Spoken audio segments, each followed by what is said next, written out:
नमस्कार, मी कीर्ती गायकवाड. स्वागत आहे आपलं आय न्यूज 28 मध्ये. चला तर मग जाणून घेऊयात महाराष्ट्रातल्या ताज्या घडामोडी. वाडा भिवंडी महामार्गावर ट्रॅफिक कोंडीमुळे प्रवासी बेहाल. वाडा भिवंडी महामार्गावर सध्या रस्त्या दुरुस्तीचे काम चालू असून एक लेन पूर्णपणे बंद आहे, त्यावर कॉन्क्रीटीकरणाचे काम चालू आहे, तर दुसरी लेन पर्यायी रस्ता म्हणून वापरला जात आहे. वाहनांची ये-जा सातत्याने चालू आहे. या लेनची अवस्था खूपच खराब असून या रस्त्यावर मोठमोठे खड्डे पडले आहेत. त्या खड्ड्यांमधून वाहने चालत असताना नेहमी बंद पडतात व त्यामुळे 2 ते 3 तास ट्रॅफिक जाम होत असते. या नाहक त्रासाने प्रवासी मेटाकुटीला आले आहेत. तसेच साईडला खड्डे व धूळ यामधून वाहकांची कसरत लागते. त्यातच 26 ते 29 एप्रिल या 4 दिवसापासून सार्वजनिक बांधकाम विभागाकडून राष्ट्रीय महामार्ग घोडबंदर रोड गायमुख घाटामध्ये रस्ता दुरुस्तीचे काम चालू असल्याने तेथील जड वाहनांची वाहतूक बंद करण्यात आली आहे व सदर वाहतूक ही मनोर वाडा भिवंडी याच रस्त्यातून केली जाणार असल्याने या महामार्गावर आधीच वाहनांची ट्रॅफिक होत आहे. त्यातच जड वाहनांची अतिरिक्त भर पडल्याने ट्रॅफिक जॅमची समस्या वाढली आहे. या त्रासाने शाळकरी विद्यार्थी, कॉलेजची मुले, कामगार तसेच भिवंडी, कल्याण, ठाणे येथून ये-जा करणारे प्रवासी यांना नाहक त्रास होत आहे.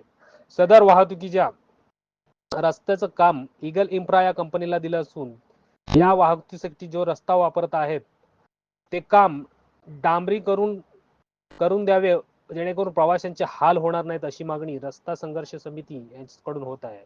इंडिया न्यूज 28 साठी पालघर जिल्हा प्रतिनिधी किरण दुपारे सोबत वाडा मुख्य प्रतिनिधी सचिन पाटील. इंडिया न्यूज 28 मध्ये आपलं सर्वांचं स्वागत आहे. आपण हे वाडा भिवंडी या महामार्गावर इथे ईगल प्रायव्हेट कंपनी यांना या महामार्गाचं काम दिलेलं आहे. त्यांची एक लाईन कॉन्क्रीट करण्याचं काम इथे चालू आहे, तर दुसरी साईड जी आहे त्याच्यावर जास्त प्रमाणात खड्डे पडल्याने इथे आपल्याला ट्रॅफिक बघायला मिळत आहे. ईगल कंपनीने जे कॉन्क्रीट करण्याचं जे काम चालू केलं आहे ते अतिशय धीम्या गतीने आहे, तर दुसरीकडे जो वाहतुकीसाठी महामार्ग एक लाईन जी चालू आहे त्याच्यावर मोठ्या प्रमाणात खड्डे पडत असल्याने मधोमध्ये गाड्या ह्या बंद पडत आहेत आणि त्यांचा नाहक त्रास येथील गावकऱ्यांना, तसेच शाळेमध्ये जाणाऱ्या विद्यार्थ्यांना, तसेच कामावर जाणाऱ्या कामगारांना होत आहे.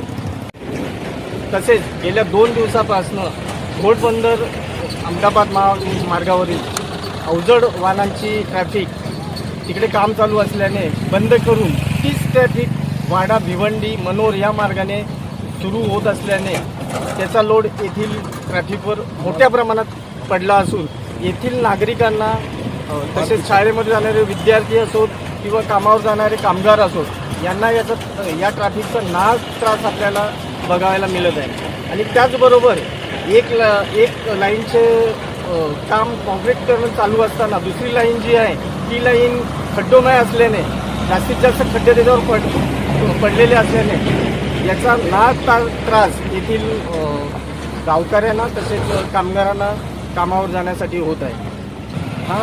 हा बघा, ही ट्रॅफिक बघा, ही धूल बघा किती. हे खड्डे दुरुस्त केले, खड्डे दुरुस्त केले. पाणी मारा, साईडचे खड्डे आहेत ते जरा भरा, पाणी मारा.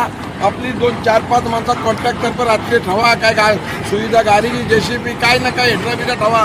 काही एक गाडी पडली का तिला बाजू हटवा, ट्रॅफिक या होतो. आम्ही तुला काय सांगत नाही तुम्हाला, हे खड्डे जरा दुरुस्त करा, मस्त पाणी मारा. स्थानिक नागरिक, वडवली गावचे स्थानिक नागरिक आहेत, त्यांना आपण या संदर्भात विचारू. काय सांगाल तुम्ही? आम्ही असं सांगतो का रात्री ते आम्ही लग्नातून तिथून आलो, भिवंडी रोडला आनगाव ते कवारमध्ये आम्हाला 2 तास गेले. ट्रॅफिकमध्ये 2 तास गेले. आमच्या मागे आंबोलसला पण 2 तास गेले. ट्रॅफिक काढता, वाहन काढता आम्हाला टाईम गेला. साईडचा रस्ता मग पुरा खराब. कॉन्ट्रॅक्टवाल्याचा तिथं माणूस तरी पाहिजे. रात्रीचे काहीतरी JCB, काय हेड्रा, काय गाडी पडली खड्ड्यामध्ये ते बाजूला करतील. कोण नाही, सगळी जनता उतरून, गाडीवाले, कारवाले उतरून ट्रॅफिक खुल्ली केली. और आंबोलसला जागा दिली का त्याला जल्दी पहिले जाऊन दिला. हां, तर साईडचे रस्त्यामध्ये अख्खे रस्ता, साईडचा रस्ता चालू आहे त्याला पण तिथं पण खड्डे पडले, तिथे पण वाहना पडतात. मध्ये वाहन ब्रेक पडल्या, कुठे ट्रॅफिक जाम. रात्री आम्हाला येता इथून भिवंडीहून येता वरोली कुरुसला 2.25 तास लागले आम्हाला. आम्ही उभे राहून आम्ही ट्रॅफिक खुल्ली केली, आंबोलसला पण जागा दिली. या वयाचा कसा का पावसाला जवळ आलाय, काय अजून कंटाळून लक्ष दिला पाहिजे. आला का आम्हाला यातून काय लाभ लोभ नाही काय, का आम्हाला काय पाहिजे काय नाही. जनताला पाहिजे शाळातली पोरा जातात त्यांना किती टाईम होतो, गाडी जातो, आंबोलस काय पेशंट असला, वाडा तो भिवंडी न्यायचा असला त्याला किती दिक्कत होतो. रात्री आम्ही बघली आंबोलस आमच्या मागं, आम्ही लग्नाला गेलतो, आम्ही सगळं बघलं, पाहुणे 2 तास लागलं. एक गाडी पडली का तिथं काय नाही, कोणत्या कॉलेजी रातच्या माणसातही पाहिजेच, काही JCB घेऊन काय हेडला काय काय आपलं त्या गाडी पडल्यावर गाडीला बाजूला गेली. या सांगतो मी, तुझं काय सांगत नाही आम्ही. आता साईडचा रोड आहे, समज गाड्या चालू आहेत, लोकल रोड असा ठेवलाय तो, तिथं पाणी मारायला पाहिजे. मोटरसायकलवाला जातात, गाडी त्यांच्या धूल उडतो, काय करतात ते गांगाचा ऍक्सिडेंट होतो, पाणी मारायला पाहिजे, त्याला खड्डे दुरुस्त करायला पाहिजेत. या चांगला काम करायला पाहिजे ना, अजून पाणी मारायला पाहिजे ना. 11 वाजल्यापासून पाणी मारीत अंबाडी ते वाडा ते भिवंडी काहीतरी करायला पाहिजे. हे खड्डे दुरुस्त केले पाहिजेत, खड्डे दुरुस्त. तर आपण अशा करता काय येथील आपण? नागरिकांच्या तीव्र अशा प्रतिक्रिया बघितलेल्या आहेत. त्यांचं एकच मागणं आहे की जरी एक साईडनी कॉन्क्रिटीकरण चालू असलं तरी त्यांना पर्यायी जो मार्ग आहे त्याच्यातले त्यांनी खड्डे व्यवस्थितरित्या बनवावेत आणि रहदारीसाठी चांगल्या पद्धतीचा एक साईडचा रोड बनवून द्यावा, अशी त्यांची गावकऱ्यांची मागणी आहे. इंडिया न्यूज 28साठी पालघर जिल्हा प्रतिनिधी किरण दुपारे यांच्यासोबत वाडा प्रतिनिधी सचिन पाटील यांची रिपोर्ट.